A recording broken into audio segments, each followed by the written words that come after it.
Bismillahirrahmanirrahim. Assalamualaikum warahmatullahi wabarakatuh. Alhamdulillah wassalatu wassalamu ala Rasulillah wa ala alihi wa sahbihi wa man wala. Wala hawla wala quwata illa billahil aliyyil azim.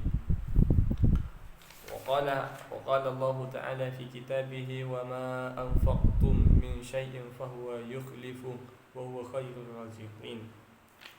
Wa qala an-nabiy sallallahu alaihi wasallam hasinu amwalakum bizakat wa dawu maradakum bisadaqah.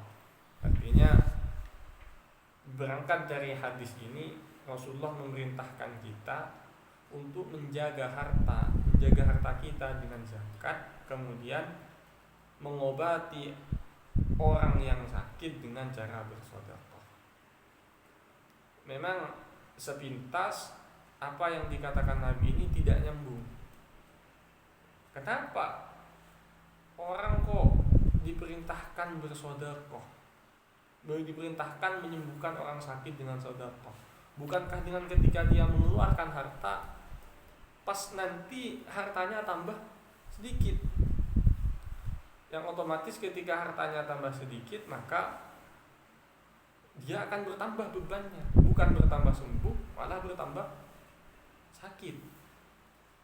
Akan tetapi justru itu banyak dipraktekkan oleh para ulama kita dulu ketika mereka sakit senantiasa bersedekah, dan ketika mereka bersedekah sakitnya langsung sembuh, karena mereka berkeyakinan apa yang disampaikan Nabi, apa yang disampaikan oleh Nabi itu semuanya sumbernya kebenaran, tidak ada yang dusta. Sedangkan apa yang dikatakan orang lain selain Nabi itu masih ada kemungkinan dusta. Kemudian Nabi itu kan memang ketika bersabda itu bukan berdasarkan nafsu, tetapi melainkan memang berdasarkan firman Allah Subhanahu wa taala. Itu yang dikatakan para ulama. Ada langkah-langkah sebenarnya bagi kita ketika kita sakit dan diperintahkan untuk bersedekah. Dan ada langkah-langkahnya seperti yang disampaikan oleh di dalam kitab Lum'atun Nur. Karena perkataan Al-Habib Ali bin Abdurrahman Al-Mashhur, Idza aradta an tatasaddaqa an nafsika aw an maridin. Ketika kau mau bersedekah, baik dari diri sendiri atau dari orang sakit, maka niatkanlah supaya dengan sedekah itu kita mendapatkan kesembuhan.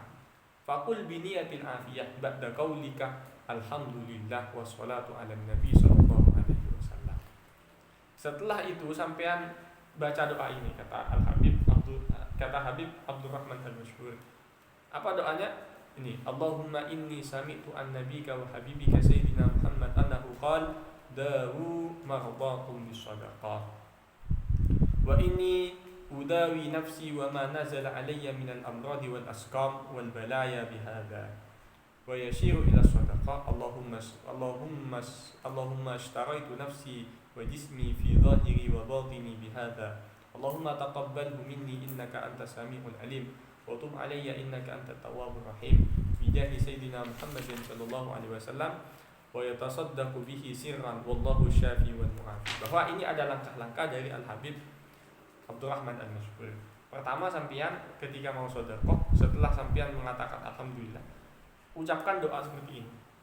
Ya Allah, ini sami'tu an-nabi, saya mendengar nabimu dan kekasihmu Sayyidina Muhammad bersabda, sembuhkanlah sakit kalian dengan sedekah.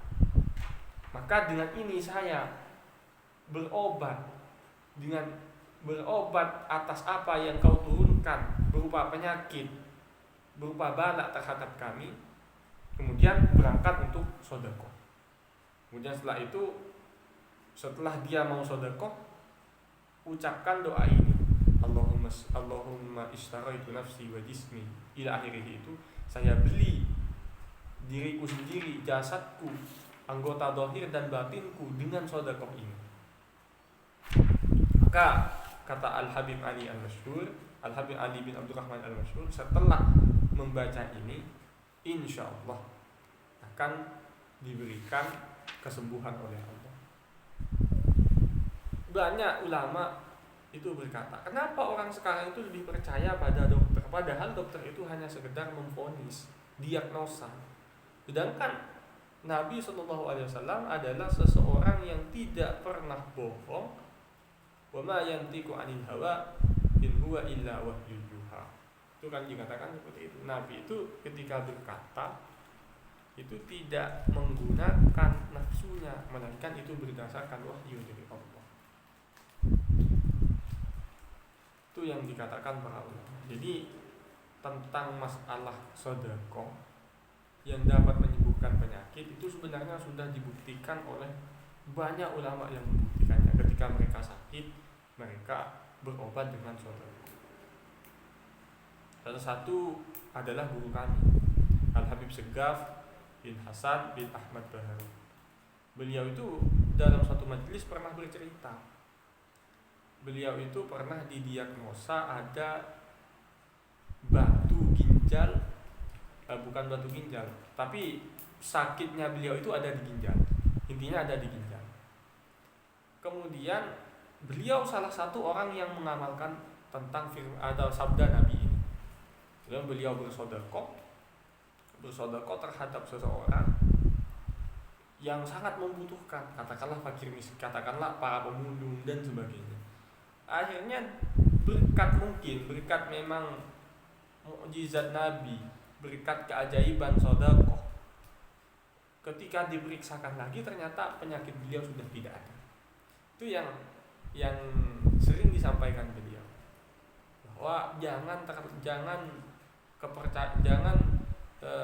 kepercayaan kita pada dokter itu sampai mengalahkan kepercayaan kita terhadap Nabi Muhammad, sampai mengesampingkan sabda Nabi Muhammad. Itu kata beliau. Memang sedekah ini sangat besar manfaatnya dan bisa dibuktikan, dan saya sendiri juga yang membuktikan. Ini dikatakan oleh para ulama. Banyak ulama yang mengatakan tentang masalah sedekah. Salah satu diantaranya, harta mana qasamalun min sadaqatin bal yazdad. Harta yang dikeluarkan untuk sedekah itu tidak akan berkurang, melainkan akan senantiasa bertambah. Artinya bagaimana? Setiap harta yang kita keluarkan untuk sedekah, hakikatnya bukan pengeluaran, akan tetapi pemasukan terhadap tabungan kita nanti di akhirat. Kan kita sebagai orang beriman meyakini bahwasanya akhirat itu wal akhiratu khairul laka minal ula, seperti yang difirmankan Allah pada Nabi Muhammad, bahwa akhirat itu lebih utama daripada dunia ini. Karena kita memberi sedekah, maka secara otomatis bukan kita mengeluarkan harta, tapi memasukkan harta terhadap rekening tabungan kita nanti di akhirat. Saya kira seperti itu tentang masalah sedekah. Wallahul muwaffiq ila aqwamit thoriq. Wassalamualaikum warahmatullahi wabarakatuh.